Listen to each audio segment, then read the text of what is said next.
Isang magandang araw, mga boss amo. Bumili ako ng 2 mosquito killer lamps.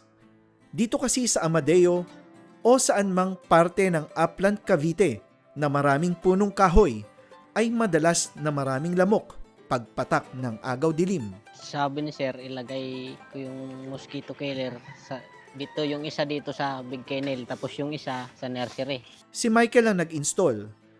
Isa sa giant kennel at isa sa kubo na kung saan nandun ang mga tuta at buntis na mga aso ko. Sa tingin ko, makakatulong yung pagpuksa ng lamok yung mosquito killer kasi ang daming lamok na nahuhuli. Pagkalipas nga ng 24 oras simula nang ito ay ma-install, inalam namin kung gaano kadaming lamok ang nahuli ng mosquito killer lamps. Itong huli namin ngayong araw, mga kalambak.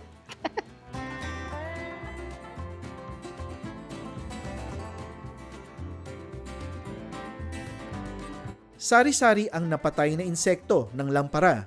May mga lamok, langaw, at mga ibang klaseng insekto na hindi naman sumisipsip ng dugo. Ano sa tingin nyo, worth it ba na may mosquito killer lamps? Bagaman, hindi lang lamok ang pinapatay nito. Yun lang po sa ngayon at maraming salamat sa panonood.